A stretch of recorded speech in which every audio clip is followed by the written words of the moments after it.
further use of the will. You cannot retain a true and clear vision of wealth if you are constantly turning your attention to opposing pictures, whether they be external or imaginary.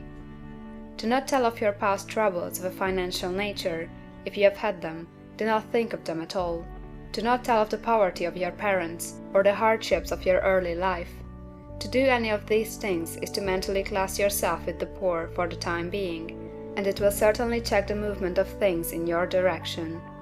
Let the dead bury their dead, as Jesus said. Put poverty and all things that pertain to poverty completely behind you.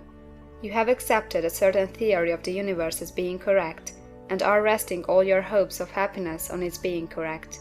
And what can you gain by giving heed to conflicting theories? Do not read religious books which tell you that the world is soon coming to an end. And do not read the writing of muckrakers and pessimistic philosophers who tell you that it is going to the devil. The world is not going to the devil, it is going to God. It is wonderful becoming. True, there may be a good many things in existing conditions which are disagreeable, but what is the use of studying them when they are certainly passing away, and when the study of them only tends to check their passing and keep them with us? Why give time and attention to things which are being removed by evolutionary growth, when you can hasten their removal only by promoting the evolutionary growth as far as your part of it goes? No matter how horrible in seeming may be the conditions in certain countries, sections, or places, you waste your time and destroy your own chances by considering them. You should interest yourself in the world's becoming rich. Think of the riches the world is coming into, instead of the poverty it is growing out of. And bear in mind that the only way in which you can assist the world in growing rich is by growing rich yourself through the creative method, not the competitive one. Give your attention wholly to the riches. Ignore poverty. Whenever you think or speak of those who are poor, think and speak of them as those who are becoming rich, as those who are to be congratulated rather than pitied. Then they and others will catch the inspiration and begin to search for the way out. Because I say that you are to give your whole time and mind and thought to riches, it does not follow that you are to be sordid or mean. To become really rich is the noblest aim you can have in life, for it includes everything else. On the competitive plane, the struggle to get rich is a godless scramble for power over other men, but when we come into the creative mind, all this is changed. All that is possible in the way of greatness and soul unfoldment, of service and lofty endeavor, comes by way of getting rich. All is made possible by the use of things. If you lack for physical health, you will find that the attainment of it is conditional on your getting rich. Only those who are emancipated from financial worry and who have the means to live a carefree existence and follow hygienic practices can have and retain health. Moral and spiritual greatness is possible only to those who are above the competitive battle of existence, and only those who are becoming rich on the plane of creative thought are free from the degrading influences of competition. If your heart is set on domestic happiness, remember that love flourishes best where there is refinement, a high level of thought, and freedom from corrupting influences, and these are to be found only where riches are attained by the exercise of creative thought, without strife or rivalry. You can aim at nothing so great or noble, I repeat, as to become rich, and you must fix your attention upon your mental picture of riches, to the exclusion of all that may tend to dim or obscure the vision. You must learn to see the underlying truth in all things. You must see beneath all seemingly wrong conditions the great one life ever moving forward toward fuller expression and more complete happiness. It is the truth that there is no such thing as poverty, that there is only wealth. Some people remain in poverty because they are ignorant of the fact that there is wealth for them, and these can be best taught by showing them the way of affluence in your own person and practice. Others are poor because, while they feel that there is a way out, they are too intellectually indolent to put forth the mental effort necessary to find that way and by travel it, and for these the very best thing you can do is to arouse their desire by showing them the happiness that comes from being rightly rich.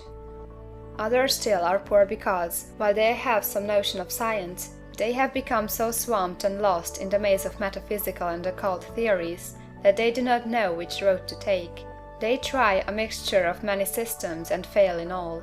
For these again the very best thing to do is to show the right way in your own person and practice, An ounce of doing things is worth a pound of theorizing. The very best thing you can do for the whole world is to make the most of yourself. You can serve God and man in no more effective way than by getting rich. That is, if you get rich by the creative method and not by the competitive one. Another thing, we assert that this book gives in detail the principles of the science of getting rich, and if that is true, you do not need to read any other book upon the subject.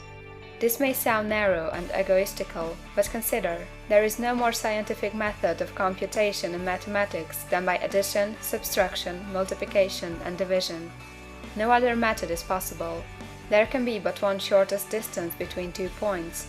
There is only one way to think scientifically, and that is to think in the way that leads to the most direct and simple route to the goal. No man has yet formulated a briefer or less complex system than the one set forth herein. It has been stripped of all non-essentials.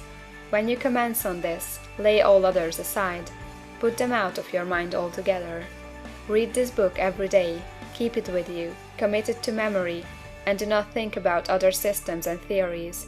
If you do, you will begin to have doubts, and to be uncertain and wavering in your thought, and then you will begin to make failures. After you have made good and become rich, you may study other systems as much as you please, but until you are quite sure that you have gained what you want, do not read anything on this line but this book, unless it be the authors mentioned in the preface.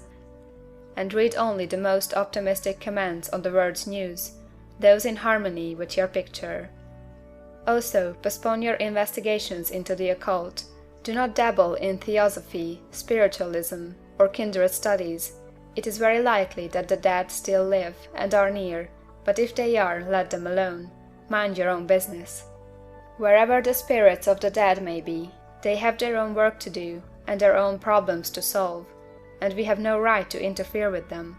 We cannot help them, and it is very doubtful whether they can help us, or whether we have any right to trespass upon their time if they can. Let the dead and the hereafter alone, and solve your own problem, get rich. If you begin to mix with the occult, you will start mental cross-currents which will surely bring your hopes to shipwreck. Now, this and the preceding chapters have brought us to the following statement of the basic facts. There is a thinking stuff from which all things are made, and which, in its original state, permeates, penetrates, and fills the interspaces of the universe. A thought in this substance produces the thing that is imaged by the thought. Man can form things in his thought, and, by impressing his thought upon formless substance, can cause the thing he thinks about to be created. In order to do this, man must pass from the competitive to the creative mind. He must form a clear mental picture of the things he wants, and hold this picture in his thoughts with the fixed purpose to get what he wants, and the unwavering faith that he does get what he wants, closing his mind against all that may tend to shake his purpose, dim his vision, or quench his faith. And in addition to all this, we shall now see that he must live and act in a certain way.